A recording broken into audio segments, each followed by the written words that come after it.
Passport bros will force the laws to change for the better.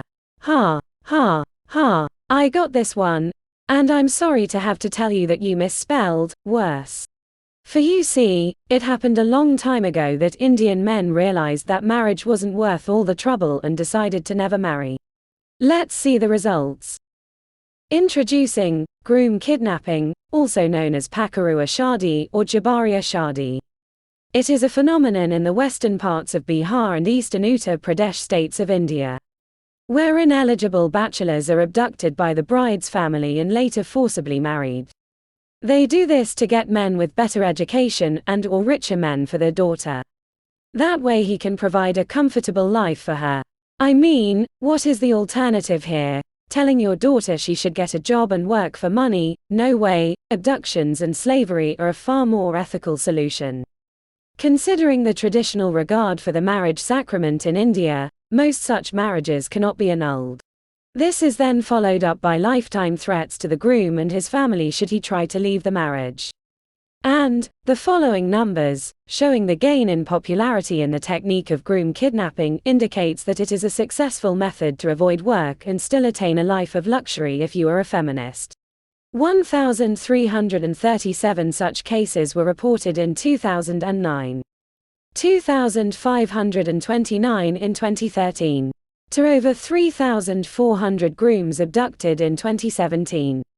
So, as we can see, the practice is growing in popularity. They even interviewed one of the victims, Brahmanand Jha, 47, of Srinagar in Purnia district, who was abducted and forced to marry under similar sinister circumstances. He is still with Mani Devi, his wife of 25 years. The couple has 5 children. Let's see what the head of the sociology department at Patna University has to say on the subject. Until the society changes its mindset, malpractices like Pakadwa Shadi will continue to recur and ruin lives of our boys and girls. Wait, girls are affected too. What the F? To see what they meant by girls' lives are also ruined, we need to look no further than 3 lines earlier. There have also been a few odd cases where armed gangs hired to kidnap a particular groom have abducted another man by mistake. Everyone, including the girl's family and the groom, have ended up equally unhappy. Even when being literal slave traders, university sociology departments will find a way to depict women as victims, because, they can end up with the wrong slave. This is your brain on feminism. Now, for those in the back screaming, why doesn't the justice system move forward and stop all of this? Son, what did I tell you last video? Feminists are way ahead of you. You see, the practice of groom kidnapping most often occurs in remote villages, and can you figure out what the Indian government has been installing in remote villages since July? You guessed it, women-only courts. Initially launched as a pilot project in 50 villages in Assam and Jammu and Kashmir, the initiative will expand to the entire country in the next 6 months. They have statutory status under the Legal Services Authorities Act, 1987. These courts serve as alternative dispute resolution forums for issues such as domestic violence, property rights, and challenging the patriarchal system. By providing a platform for resolution outside of the traditional judicial system, the government aims to empower women and promote gender justice.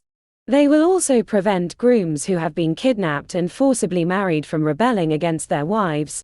Isn't feminism great? I am sure these courts are 100% impartial and fair. And that ought to teach these pesky men trying to not get married that women are entitled to their servitude and money. Kidnapping, forced marriages and slavery be damned. But, wait, let's go back to 30 seconds ago. By providing a platform for resolution outside of the traditional judicial system. Hey, ChatGPT, a special tribunals meant to function outside the justice system aimed at a specific group, an indicator of fascism. Special tribunals that function outside the established justice system and are aimed at a specific group can be a concerning indicator. Special tribunals can have legitimate purposes in some situations, such as addressing specific issues like war crimes, word for mass terror I can't say on YouTube, or organized crime, as long as they operate within a transparent and fair legal framework. The key concern arises when such tribunals are used as tools for political repression, targeting particular groups without due process or legitimate legal basis. Now, keep that last phrase in mind over the next segment. Because all of this is not limited to India, and women's courts and women's police forces are nothing new. The first thing the British suffragettes did after getting the vote was ally themselves to fascism and establish a women-only police force. Man, the stuff they magically skip over during gender studies classes is off the hook, but rest assured, dear viewers, I will keep exercising my First Amendment right and informing you, the people. In Scotland, they are pushing for specialists courts as well for sexual assaults trials. These courts should include pre-recording of the evidence of all complainers, so that the accuser won't have to be in the same room as the accused. Also throwing to hell the right to confront your accuser. Because according to feminists in Scotland, if you are a man accused of sexual assault, you just take it, you shouldn't get the right to question any of it. And these specialists pilots courts have also been tried in South Africa, New South Wales and New Zealand. And they are great, resulting in more and earlier guilty pleas. And similar courts have been adopted in universities across America. California Supreme Court declares students accused of sexual misconduct cannot cross-examine accusers. Well, it is fun to point out how fascism and feminism are two of the same, but back to India, the subject of this video. Where they just installed courts nationwide where men will not have the right to a jury of their peers. And that's another major step for feminism. These courts have the power to resolve property dispute and render men homeless. Now watch this video. It is of men being slapped by the Indian police for riding the subway in the women's carriage.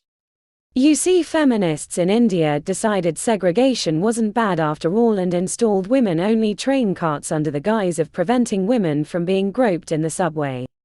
Well, that's the reason they gave. The real reason is subways during rush hours are packed and women deserved more comfortable cars than men.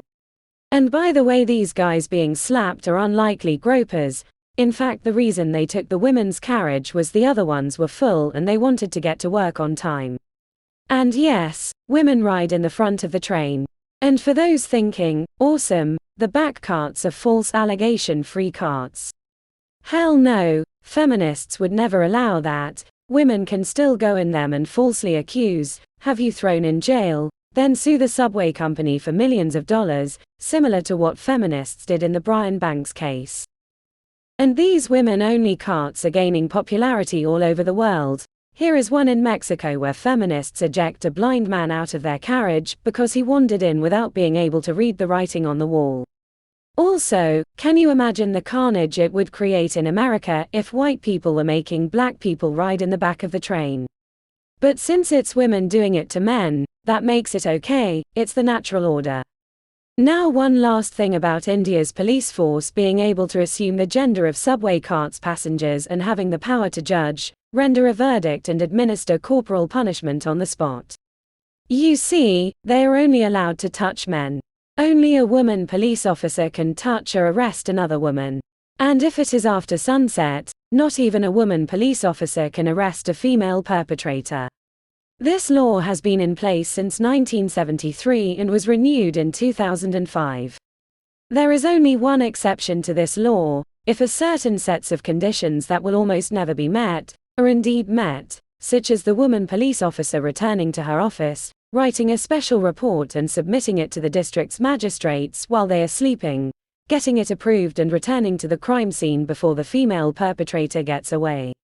Then and only then can a feminists be arrested in India after sunset, thus allowing Indian feminists to come home after work and commit all the domestic violence they want on their kidnapped husband without having to face the justice system, because equality. And that's all for this video. My lack of activity recently has nothing to do with Baldur's Gate 3, I pinky swear. Also, I will try to make more videos more often.